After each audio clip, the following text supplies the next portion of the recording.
Hello, everyone. Thank you for tuning in. You're listening to the Next Gen Game Plan, a podcast for future sports leaders. I'm your host, Tyler Darr, and on this podcast, I'll be interviewing sports industry professionals to learn about their career paths and what advice they have for those looking to break into sports. Today, we will be joined by Tori Hufler. Tori is a proud Wildcat, graduating from the University of Arizona in 2005 with a degree in physical education. Originally from the San Francisco Bay Area, Tori grew up as a huge Duke basketball fan because of her father and eventually decided she wanted to make her passion for sports and events her career. She attended California State University, Long Beach, earning a master's degree in sport management. She gained experience in both college athletics and the MLB before she landed an internship with the San Francisco 49ers in the marketing department. After 7 seasons with the 49ers, Tori took a break from the NFL and moved to Europe for an international marketing and consulting job. She currently lives in Austria with her family and works with a few NFL teams as they expand their international efforts. This upcoming fall will mark her 10th season working in the NFL. Tori, thank you so much for joining me on the podcast. How are you doing today? Great. And I realized I just made myself sound 4 years older. I graduated from University of Arizona in 2009. Got it. That's still dinosaur ages for you. So, Tori, to dive right in, could you tell us about your background and your journey of how you got to where you are today? So kind of you mentioned the bio. So I went to U of A, loved sports, didn't really know what I wanted to do when I went to Arizona. What really drew me to besides having a beautiful campus and all the other amenities, was the fact I didn't have to declare a major. So I went in undecided. And then at the end of freshman year, I was like, you know what? I love sports and events. And I realized sports are events. And then the closest thing I thought of, I didn't really think of the business avenue. I decided to get a degree in physical education, which ended up being really amazing because Arizona is so large, 30,000 plus kids, but I was with 14 students. We had 3 PE professors. So I got to run around in a ponytail and teach rugby to kids and really just have fun and interact, and that's kind of the basis. And that's kind of why I decided to keep going. When I was interviewing with the 49ers eventually down the road after my master's degree, the first position I took with them was a youth outreach marketing internship. It was the first one they ever had in that realm, but they were really looking for somebody to promote the NFL to children. And I was really genuine. I was passionate, but I was also very genuine because at the time I thought I could bring NFL athletes closer to kids, and then also bring kids closer to their athletes and combat childhood obesity. I was so naive in that sense. And I thought that maybe, if kids are really into the NFL, they would, have the healthy habits and stuff like that. But what kind of transpired from there was just being able to bridge the gap between the NFL and the community and really get that feeling of being a Santa Claus or bringing the 49ers brand and that to the community and just showing the positive aspects of sport and showing how things come together and differences are kind of shed aside and divisiveness is forgotten when we're all together rooting for the same team. Fantastic. Yeah, I feel the same way. I think sports in general is just it's just so unique because of the way it brings people together and the fact that you kind of described that it helps what your role was to help connect the NFL to the community. I think that's really cool. Yeah, there's different levels too, because I worked a lot with community relations and they have this incredible job. They would have a prom for students where the 49ers players or, other teams do this too, where they bring in the players to kids of high school age that can't go to their own prom because of medical conditions and visiting child hospitals and running drives. And I got to help out with that too. But then also from the marketing fan standpoint, I interacted with people who didn't have as big of life challenges, if you will, or different disabilities and abilities.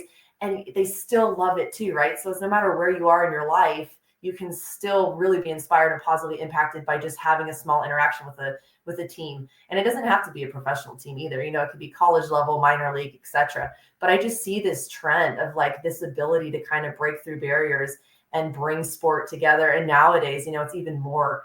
100%. Yeah, that's the power of sports right there. And It's just really cool to see the impact it has on people. Mm-hmm. And then kind of going more into like your international career, you've worked with multiple NFL teams internationally. What have these experiences been like for you and what have you learned from them?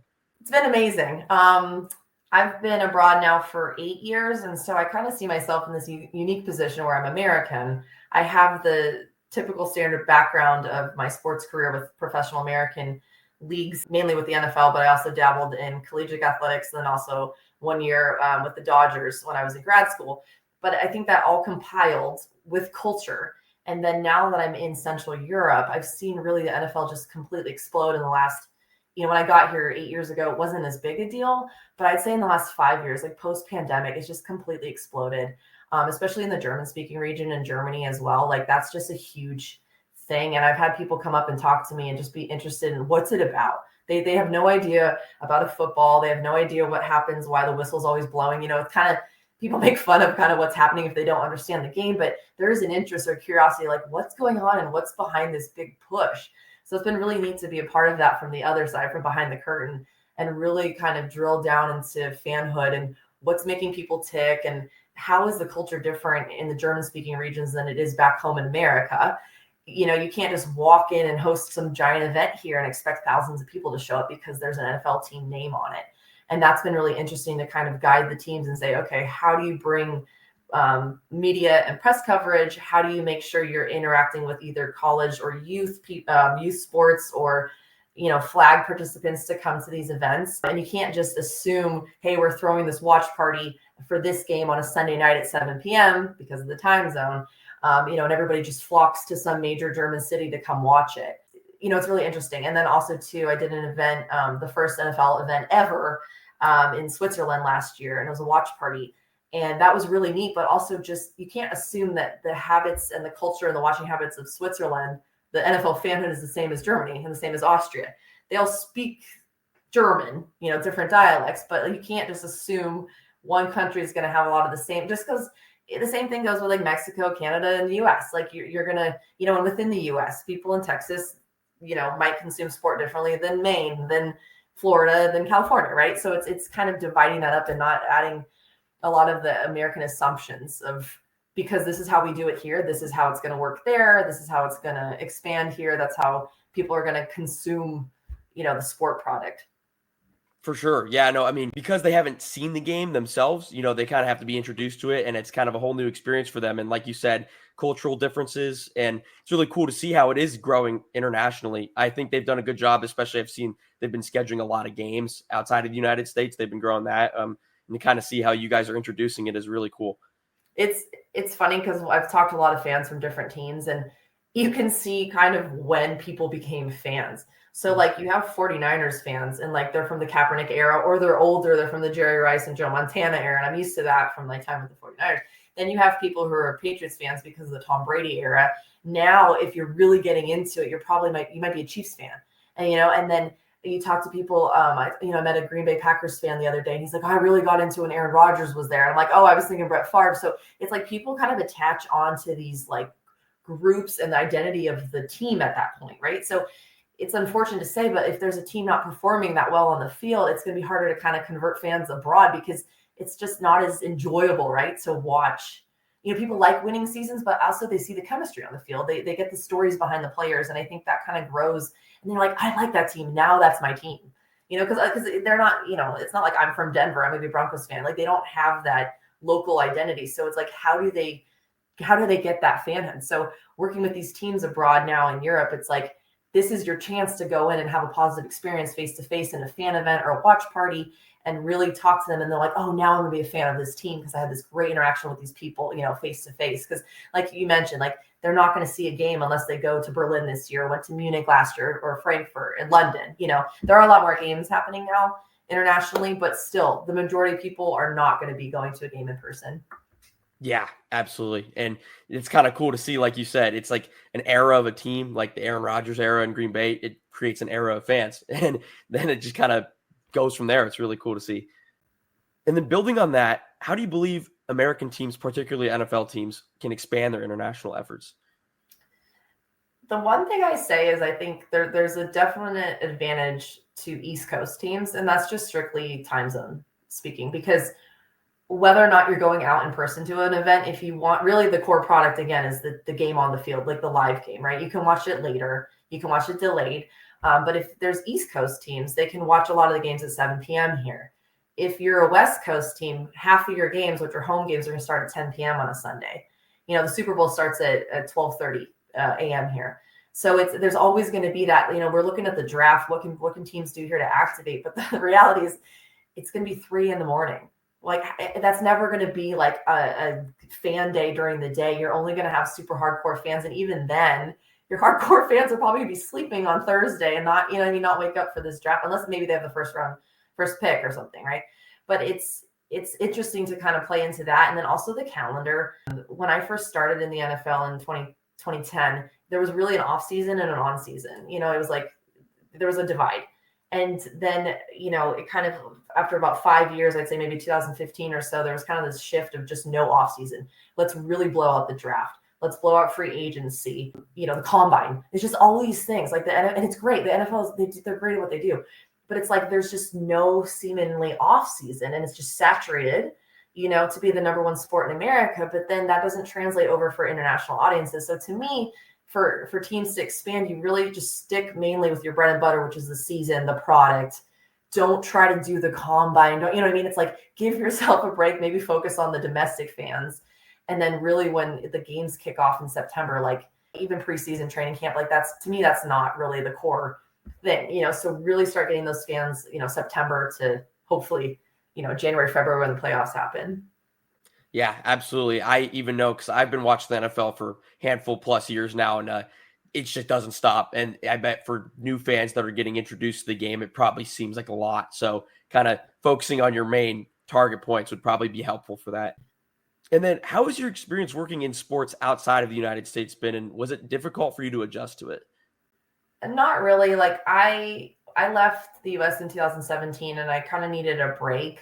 And I didn't actually watch any football when I came over here. And then it was really also hard for me to follow baseball and not just NFL too, right? Other sports. So college is just nearly impossible. Like to watch my college basketball, like it's just like, where do I even find that to stream it, like without getting like a VPN or like pirating something, which I do not condone.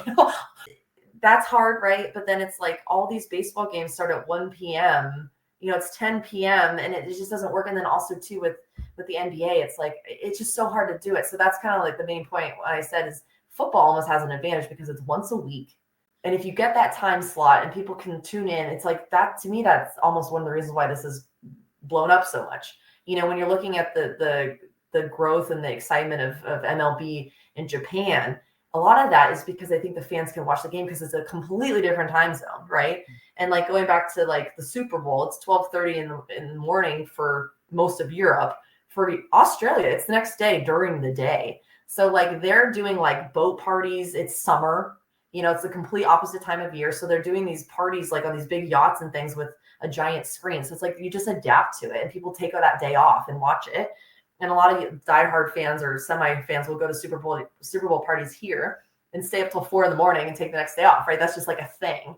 So it's like really growing the sport in that sense, not necessarily picking a team and watching all season, but the Super Bowl parties in themselves are becoming a thing. The other thing I really thought was neat is the idea of hosting a watch party with two teams, like, hey, your ex-NFL team, and then people from another NFL team co-host a watch party together. So I helped with one of those in Munich last season, and it was really neat. And, illegal might be like, this sounds like a terrible idea, putting opposing fans in a bar with alcohol. But over here, everyone has such camaraderie, and you like NFL, I like NFL. It's like a niche sport, right? And I kind of liken it to being a soccer fan. You're Chelsea, I'm Man United. Let's go watch this big game.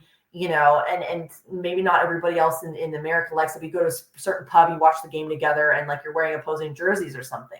And that's kind of like that grassroots growing initiative that you see in Germany and the German-speaking areas, that just everyone gets along when you're in these German cities during a game when the NFL is hosting. There's, 5 guys or 5 friends, and every single one's wearing a different jersey, and they're all best friends.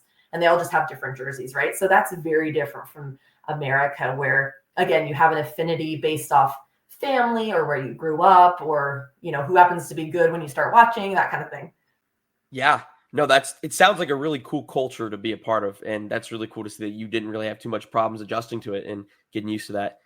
The language though, I must say, like moving, in general speaking, moving to a foreign country, like I think it's a different animal. If I had gone to the UK, it's slightly different vocabulary here and there, but also adapting the language to the sport. And with American football in general, a lot of the words don't get translated. Like touchdown is touchdown. extra point is extra punkt, which sounds very similar, right? But like a lot of these terms will just keep them. And it's kind of fun to watch. You can watch the games with the German commentary, or you can watch them in English, like the original ones. And so watching them in German actually gives me a different perspective, because it's like, oh, this is a different culture reporting on the same game live in a completely different way. And so that also helped me kind of realize, like, this is how people are digesting this content. And I think it just makes you a better marketer in general to get that different perspective. It's cool to watch it in different language. 100%. And I think it helps you understand your audience a little better too, right? Mm-hmm. And then kind of based on your experiences, what are some ways that college students can set themselves up for a career in sports? I love this question. I took a really unorthodox way. As I mentioned, I decided to do PE, physical education, as my degree, because I thought business to me was just so general. And I was like, this is sports. And I knew I wanted to get a master's degree in some kind of sports business or MBA. So I thought, you know what, let me do something that's enjoyable for my undergrad. Had a blast, absolutely did. Would not change the thing about Arizona.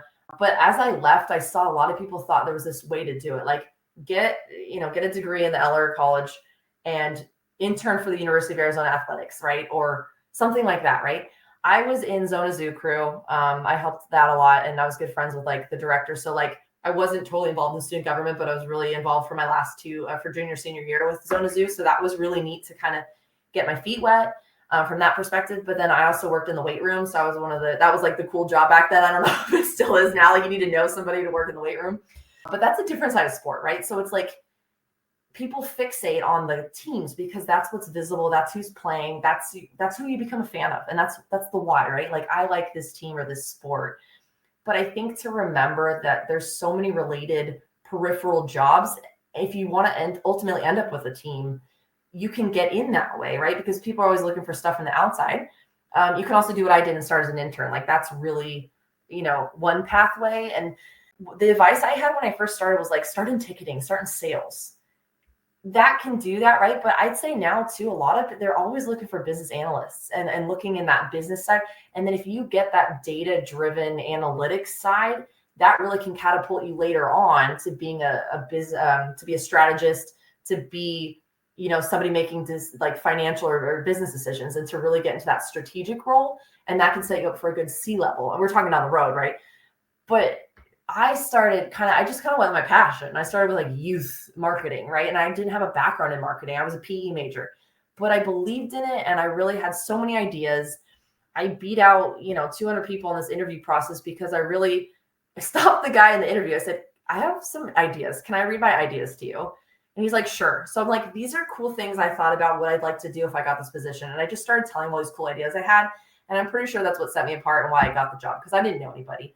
I applied from Teamwork Online, which I still think is amazing. I was lucky enough to get an interview. And I really do think, I wasn't special, but I think what stood out was like really saying, this is how I see myself in this role. And these are all these things I thought. And they're like, okay, she's already thought about this. She could do this stuff, right? So it's easier to hire me and bring me in. And then from there, I just kind of like worked my way in and like worked my way up.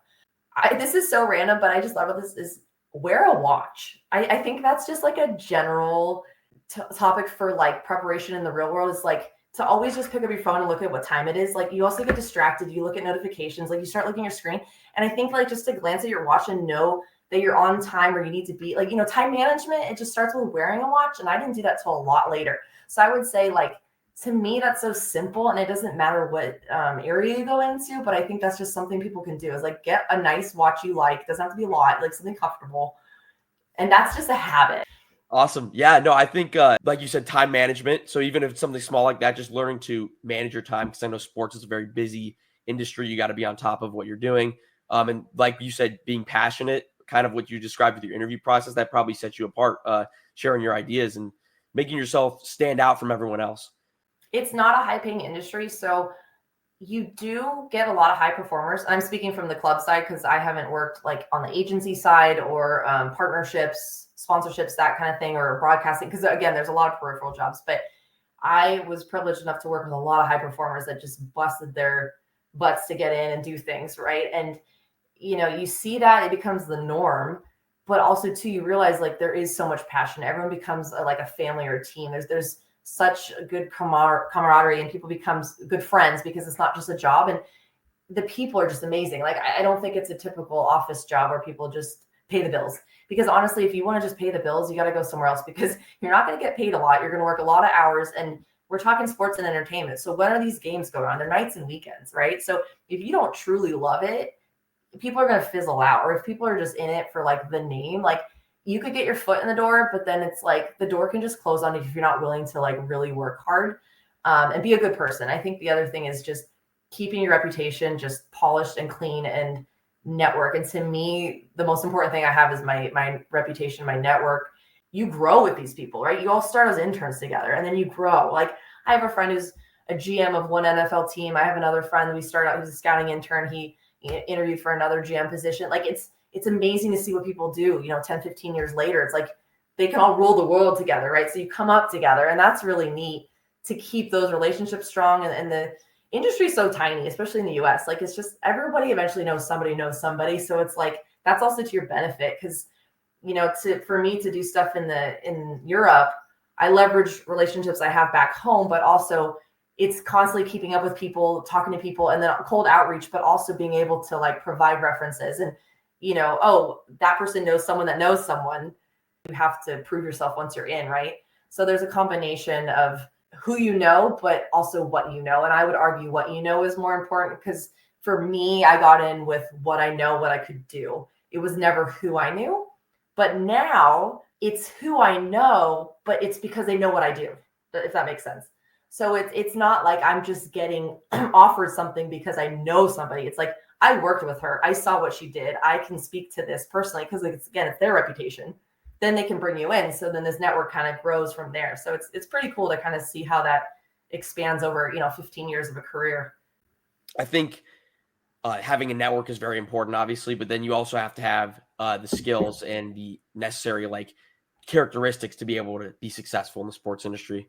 And kind of going on that, what specific skills do you believe are important for people to have to be successful in the sports industry? It depends on what role. So I would just probably stick to speaking with marketing and fan engagement. I would say creativity and resourcefulness. Just because you might be working for a team that is worth billions doesn't mean you have that budget. And people externally who've never worked with a team before might not understand that. It comes down to budget, resource management. How creative can you be? And I think I've always prided myself on expand. What can I do with a small budget? Because I'm not working with huge things. Like if you're running a kids program or something, and so you're like, how can I, or where can I strategically spend money? What's really the heavy hitters and what's just a waste of money? I think with smaller teams, the budget is more constrained. So that's a necessity where you have to kind of work within that. How do you get better partnerships? How do you squeeze what you can, negotiate? I think a lot of it comes with time though. So skills, time management, mentioned that. Being friendly, being somebody who people want to work with, being open, being abroad, I think it's just opened my perspective that things are so different. They're not right or wrong. They're just a different way to do things. And culture shapes so much. In America, if it's the main culture, you don't notice culture as a separate thing until you leave and how that impacts things. And like skills, I'd say, AI is a huge topic now. I would say like how to use it as a tool, because to have it take your voice away when you're writing emails or writing LinkedIn posts, I think it's, whether or not people can tell it's AI, it's like, even if they read it, they're not thinking of AI, like you do want to stand out. You want to have that creative voice. And so when you're writing with AI, like edit this for grammar and clarity. Don't change my voice, right, as your prompt. Like, I think that's super important when you're writing cover letters, resumes, because people know you can use AI. People, you can make a cover letter in 5 seconds. So it's like, how do you really tailor it and show that you're unique and creative and show your unique ideas? Because everyone can now open it up and just hit a button and, and I think, you're in college now. So it's a different landscape because I never had that as a student. Yeah, no, I definitely try to make sure that I do it myself. I think AI is a really cool tool. I try to avoid using it to do it for me because I just feel like I want to make sure that I'm not only, using what I have, but like am actually applying myself. But I think it's a great brainstorming tool. It gives you some good ideas. But yeah, definitely, like you said, it's very prevalent, and things are so technologically advanced nowadays, so you can do a lot of crazy things with it. Yeah, and I think it's generally speaking, I think it's taking away people's ability to be creative and to come up with like your own intellectual property. So for me as a consultant abroad with NFL teams, I'm really realizing is like I'm providing experience and expertise and recommendations that you can't just find by Googling something or asking AI for something. And that makes me more valuable because I have the experience, but I need to hold on to that and make sure I don't lose myself in these AI responses and prompts, right? And so how do I use it as a tool? How do I use it as a supplemental item? And then kind of looking at your education, how are you able to build a background in sports during your time in undergrad at the University of Arizona and in your time getting your master's in sport management from Long Beach State University? One of my favorite exercises was Professor Ingrid Johnson. She was one of our PE teachers. And she asked all of us if we'd ever played rugby before, our familiarity with the sport of rugby. And none of us had. So she said, okay, we're going to teach you rugby. You're going to learn all the skills, the positions, the names, and we're going to go through drills and show you step by step how to play rugby. And that was really eye-opening for me because it's like throwing a kid and saying, okay, let's play soccer, let's play basketball. You know the basics, right? But like with rugby, to really know the dynamics, the rules, what you can and can't do, how you throw the ball, and how to score, etc. Like it was putting us into the minds of a student who doesn't know basketball or doesn't know soccer, right? To just completely remove us and put us in the situation where you're like, I'm so new. I have no idea what this is. I'm completely learning a new game. I'm using that same idea when I'm teaching and educating and doing fan engagement with NFL teams in Europe because they have no idea what a first down is. I mean, rewinding, they don't even know what yards are. What's 10 yards? They use meters. You know what I mean? So it's like, oh my God, this is a learning opportunity. They've never learned rugby before, if you will, right? So then it's like, you got to teach them, or like, imagine if I try to teach you how to play cricket. The first thing is to teach and educate, right? So for me to learn how to teach sport at U of A for a PE degree really is the basis of like, how do I market the sport of American football abroad? Or how, even in the US, like how do you get kids and fans, people who aren't fans excited about it? Because in the US now, everyone knows what it is, right? There's a reason why you're not a fan at this point. You're working against something in the US to try to convert these people.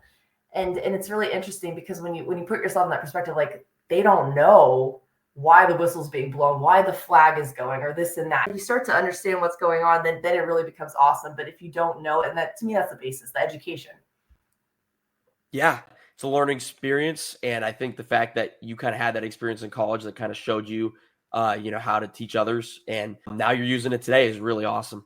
Yeah, for Long Beach, for my master's degree, I think it was more important where I got my master's degree. I applied to 4 different schools, and 2 of them were like Texas and Austin and Tennessee. And I was like, if I had gone there, like what would have been my internship opportunities? There's not much there besides like the school and maybe like a minor league baseball team, which is great. No disrespect to that at all, but it's the variety. And I went to school right outside of Los Angeles, so it's like there's so many things you can do within sport in that area. And I didn't realize how like that was such a strategic move that I never thought of, to see the differences of what people did. Because a lot of people came in and they said, oh, I want to be a GM of, a sports team or whatever. They think they're going to get this degree and all of a sudden they're going to be handed, a job. And that's not the reality, because a lot of people get these degrees and then they actually don't get a job in anywhere in sports, right? They end up, which is fine too. But it's like, if they really set out, I want to get this degree because I want to work in sports, you really have to start with internships, part-time jobs, volunteering. And when I was applying for the 49ers, they saw that I helped out for the day this is where I'm dating myself, for the 2008 Super Bowl in Phoenix. And I went with Zona Zoo crew. I was like selected randomly as like a group of 10 of us went at 3 a.m. or whatever to Phoenix to work ticketing. So I actually was like a ticket person. But that one day thing, I put that on my resume. Like I did ticket taking at a Super Bowl, and it caught the eye of my interviewer at the 49ers. Like, oh, she has she has this experience of being at a Super Bowl. Little things like that, ended adding up to me having an opportunity to interview for something or internship, intern that way. And you take those opportunities as they come in any sense. And I'd also plug minor league teams. I think it's an incredible opportunity. You do everything there. You have no budget. You're resourceful. You wear 10 hats. There's not a department, bigger teams, there's a department for each thing. And there you're, 6 different departments with one person. And I think sometimes it's overlooked, but it's hard to find somebody in the sports industry that say, I wouldn't not talk to somebody who had minor league experience, because I know they're scrappy, they're innovative, they're going to hustle, get things done. You know what I mean? And it's really cool. And there's a lot of minor league teams out. I'm thinking baseball, but there's the D League and NBA. There's a lot of them, right? Or college athletics. There's different levels of college athletics. So I think there's a lot, if people really want to go the club way or team, there's so many of those teams as well. And you could stay in that for a while. You could work your way around, up, down, different sports. But I really think minor leagues are really, like, it's kind of a hidden gem, if you will. Yeah, a lot of people don't know about it. And it's really, like you said, you get your hands-on experience in a lot of different areas. And I think that just goes kind of off of the idea that you just got to be open to different opportunities and take advantage of what's presented to you, so then you can one day call on it, and that could maybe be the difference of you beating someone out for a position that you want. And then you spent time working with the San Francisco 49ers. You started as a youth outreach marketing intern and eventually worked your way up to a marketing programs manager position. How are you able to break in with the 49ers and work your way up through the organization? Well, I mentioned in the interview about how I had like a list of ideas. So I started as an intern. I just never said no to projects. And I always would listen and say, yeah, I can do this. So I helped a lot with different projects. Even though I was in marketing, I mentioned I helped with community relations initiatives a lot. I'd help with ownership meetings. I went to the Combine for a league conference one time. So I really got to kind of work outside my bubble of just doing marketing. When we opened Levi's Stadium in 2014, the years before that, it was like we had all these special projects. So I helped open the 49ers Museum, the 49ers Art Collection. I helped commission 27 Hall of Fame statues for the Hall of Fame that are still there. So I had a lot of different random projects, like special projects that were really neat. And then one of them was, hey, Tori, do you want to run our loyalty program? Kind of like point system with hotels and stuff like that. I said, sure. So I took that over and then developed a really good relationship with the company that provided the software platform. And they were based in Salzburg, Austria. And so, over time, I was working with them for a couple of years, and then I kind of parlayed that into a work visa to come over here. And so that also was like a relationship thing, but also they saw how I was as a customer, and working with their products and being a good spokesperson, and then having an opportunity to come over here and work on their side to kind of be a business consultant for sports teams and stadiums in Europe. So really not saying no, not shutting people down. And it's hard to kind of talk to somebody that says, that's not my job. And it's like, you don't have to say yes to everything to doing it. But I think saying yes to listening, saying yes to having a conversation, it's the same as if you're not interviewing for a job, but someone says, I have an opportunity or I have a side project, right? And you're like, okay, let's listen, let's have a conversation. It's just a cool way to find out what's out there and let your brain kind of turn and see what the possibilities are without committing. And I think that's really been the difference for me to get from A to B and kind of go in that direction and then come back, kind of have a full circle moment where I'm now working with NFL teams in Europe and not necessarily needing to move back to the US to do that. Yeah, no, that's awesome. And kind of like you said, just having that yes attitude, like it opens the door to a lot of new opportunities. And also the people that you say yes to, they'll know that, and that might even lead to something else down the road. So definitely being one of those people that's willing to take on challenges, learn and grow. I think that's super important, especially when you're trying to get into such a competitive industry. Yeah, if the pandemic taught us anything, people a lot of times don't have any idea what's coming ahead or what, super far plans. And so I think you can use that to your advantage, because if you have an idea, you can be proactive. Like, hey, I want to do this for you. Or have you thought about that? Like, not waiting for an opportunity to come to you either, is saying, I see a problem or I see a challenge. This can be a solution. Can I do this? Or can I work with the team to do this? So it's also not just focusing on what the title is, like seeing there's so much beyond that. That's your start and that's your bread and butter, but knowing you can do more things. And then again, when we're, openness attracts openness and opportunity attracts opportunity. So it just kind of keeps growing on itself. 100%. I think that's a great perspective to have. Doing what you're supposed to do, but also going the extra mile. What have been some of your most challenging and rewarding aspects of your career so far? With the 49ers, it was challenging to kind of balance two full-time jobs, if you will, when we were opening Levi's Stadium, because a lot of people had their main job, but then also let's open this stadium. And we were adding, our old stadium was Candlestick Park. For the new stadium, we were adding things that didn't exist before. So a field trip program, a giant team store, club spaces, what else? Museum, all these different things that didn't exist. So it's like all those have to come with not only the space and the architecture and the design, all that, but then the program, who's going to run it, what's it going to be, how's this going to make money, how that all worked together. So it's like you're dealing with all those projects and then everybody else having their own project. Like here's the signage, or here's the marketing, or here's the construction, or whatever, to build this giant stadium. There's a lot of undertaking for that. And then you have to balance that with your job. Again, it comes with a lot of opportunities. And if you say yes to everything, you get a lot of cool stuff. But that was really hard, I think. And I just didn't, it was nice to be young, single, no kids, because you could say yes. I could travel places. I could do things on the weekend at the drop of a hat. I always could be places. And I see now, I have two small kids. It's a lot harder for me to coordinate travel or do things. I have to do things more advanced. I have to be more particular what I say yes to, and prioritize, because I don't want to just, I can't work full time and just go full steam ahead like I did back then. The other challenge, I'd say, is just moving to a foreign country.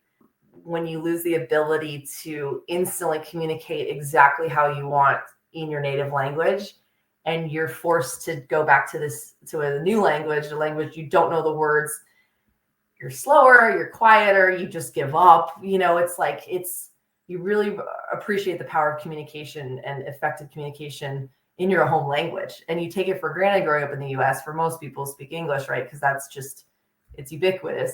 And then I come to Austria and it's like everything's German. And it's like, whoa, this is a whole overload. And then trying to establish a new life and a job, a career on top of all that was a huge challenge. The lesson I learned is like the first year of being an expat, it's a whirlwind. Just be your own best friend, be your own cheerleader, go easy on yourself. Don't go so hard on yourself. Just let things slide. Things are going to be kind of crazy. And then after that, it gets easier. And now, I've been here 8 years and I'm really well established in terms of like living, and, I have a better grasp on the language, etc. My kids have a really good kindergarten, etc. So it's really nice to have all that, but it's like, oh man, if I could see myself 8 years ago too, it's like, you really do have to be forgiving yourself. But I think that comes with time. Like I wouldn't have been able to move here, and 3 months later, I just start doing NFL stuff, because I'd be like, I have no idea how to really truly advise and dive into the nuances of the different cultures, languages, environmental and economic factors that shape kind of how people take in sport here. Definitely. That and the fact that you've, adjusted, that's really important. And, it takes some time, but it's clearly benefited you in a good way. And what would you say are some of like the rewarding aspects for you? I came to a point in my career at the Niners, like I felt like I had done everything at that level. Like I was a marketing manager. I was not a C level. I was not, leadership. I was middle management. And I felt like, man, I've really done everything. I need to do something fresh. I need to kind of have a spark, and my goal back then was to be a vice president of marketing eventually. That was like my career dream. And I kind of saw that that's very linear. Like this is how you just keep going up this ladder. And then I completely pivoted and was like, let me take a quick side turn and go international, because I thought, if I get international business or, experience abroad in business and a new aspect and perspective, I can bring that back to me when I come back in 2 to 3 years. It turned out great for me. I live in the Alps. Like it's so beautiful here. We have a little castle on a river, etc.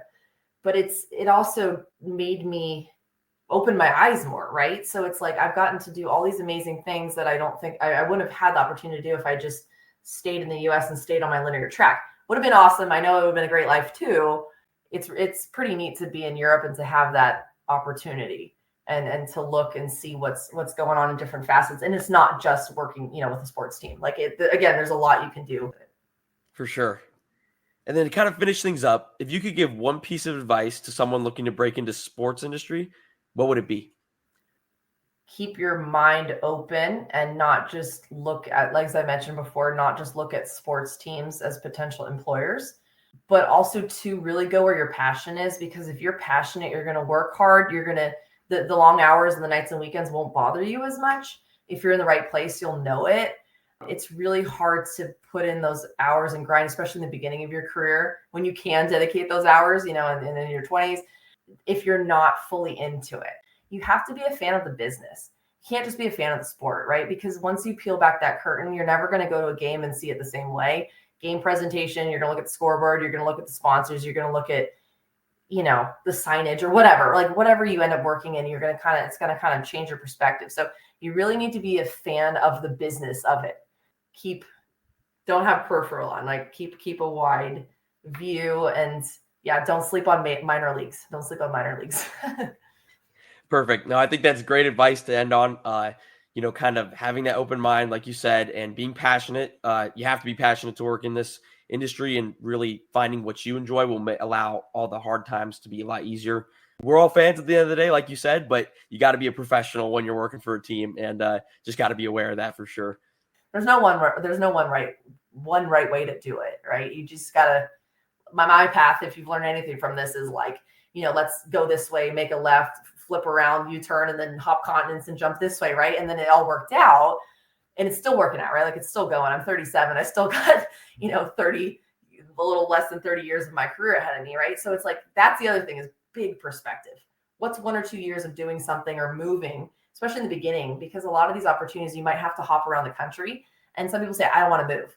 But it's like, when you're young and you can uproot, like, sometimes it just makes sense to take those advantages and like go to the middle of Tennessee to work for a minor league team, or go wherever, and do that while you can. Because when you're older, it might be harder with kids, or you buy a house or something like that. You have more responsibilities. So a lot of times that movement, really can be beneficial for the beginning of a sports career. Absolutely. Taking risks is part of it, and don't be afraid to do that for sure. Well, everyone, that will do it for this episode. Today, we were joined by Tori Hufler, an international worker for multiple NFL teams. Tori, thank you so much for your time. I truly appreciate you speaking with me on the podcast today. Thanks for having me. It was great, and I look forward to sending the link to all my Wildcat friends, and they'll tune in. So thanks for the opportunity. Absolutely. It was a pleasure. I'd like to thank you all for taking the time to listen to this episode. I hope you found it interesting and ultimately took something away that will help you in the next steps of your journey. And with that, we will see you next time on the Next Gen Game Plan, a podcast for future sports leaders.